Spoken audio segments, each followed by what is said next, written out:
Are we going to miss the onside kick? Absolutely. I am. Big time. Absolutely. It's one of my favorite football plays at the end of a game that you're still down a touchdown, but you are 10 points, you get the field goal, and you need a touchdown. 5 seconds to go. No It's more. drama. It's theater. Well, It is. I like the onside kick after the first half. I like the onside kick to start the game. Yep. I like the onside kick when you're the Buffalo Bills and you're down 35-31 to the Houston Oilers in the wild card comeback, and you get the onside kick, and then all of a sudden Buffalo is on fire.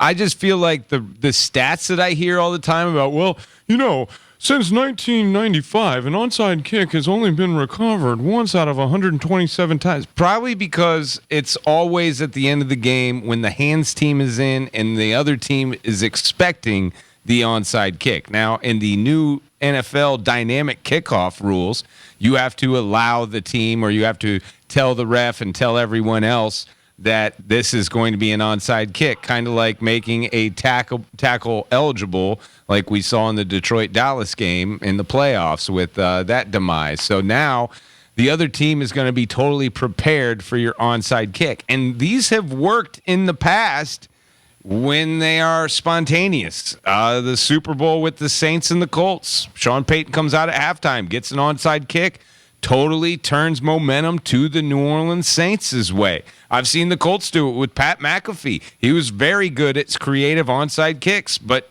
the ones that were the most successful were ones that were done in the third quarter or not at the end of the game where you need it. So I just feel like taking this, I don't know what you're going to do because of the new kickoff and watching it last night, and you got to wait until the guy actually catches it before you can start running. So I don't know what you're going to do.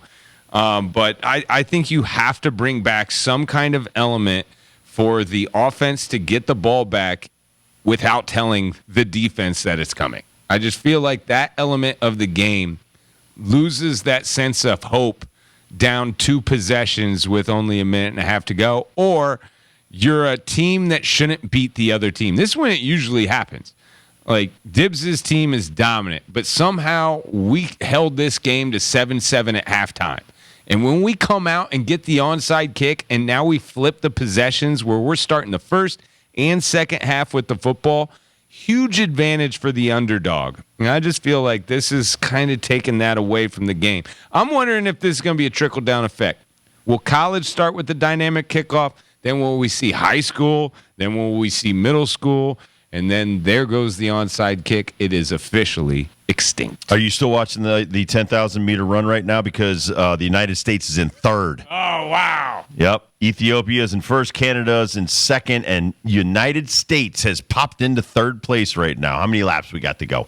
About 5? Too many. It blows my mind how fast they run. They're full out, full sprinting for 10,000 meters. Kind of a little crazy. Final lap. Oh, my goodness. Oh, my goodness. If you don't want to know the results, tune out for the next 5 minutes, then tune back in.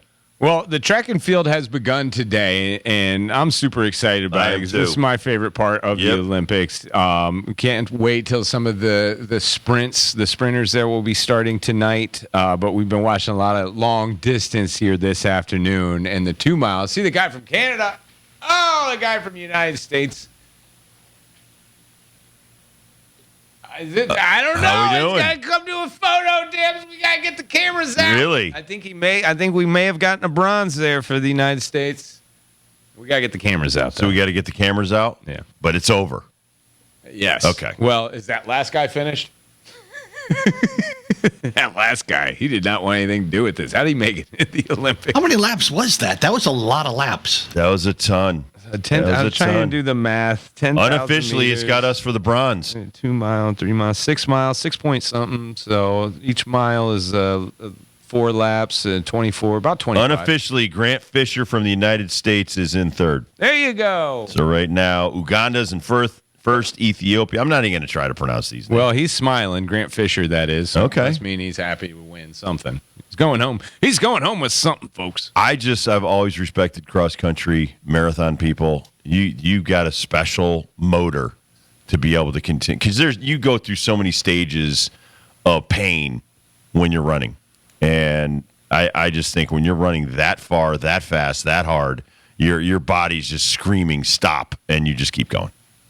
Yeah, the 800 to me, the 800 and the 400, like these guys, those are fun. Their stride. We're talking 10,000 meters. Right. This is, so daunting. Obviously, you are pacing yourself. Someone is setting the pace, but the 800 women's trials that we just saw before this 10,000, like those women are on a full sprint for 2 laps, and that's crazy, man. And then to have the kick at the end, 6.2 miles. there you go. 6.2 miles. They ran it in 25 minutes. So, yeah. Actually, 24 minutes. I think we're talking 25 laps right now. I think that's what we're doing. We are talking flying around the track. So When running long distance, where do you put your brain? What do you wrap your head around? you have to go somewhere.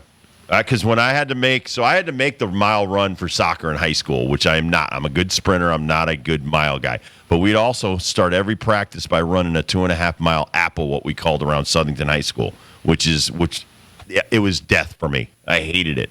But you got to go somewhere else.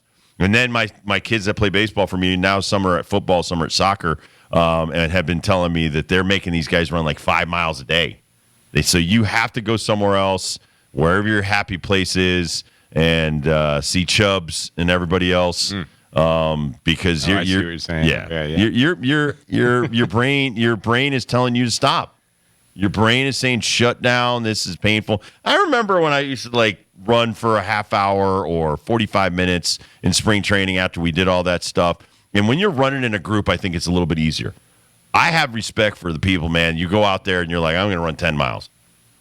You're all by yourself, and you're fighting yourself, and you're fighting your conscience is telling you, why are you doing this?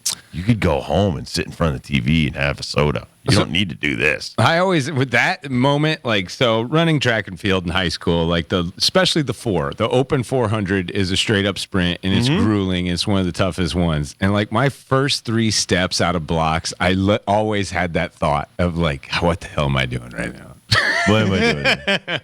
But then you get into a point where you're just your legs are kind of secondary, and your whole stride secondary, and it's mostly mental. Running my 5Ks that I do, Kurt, here's another problem with me.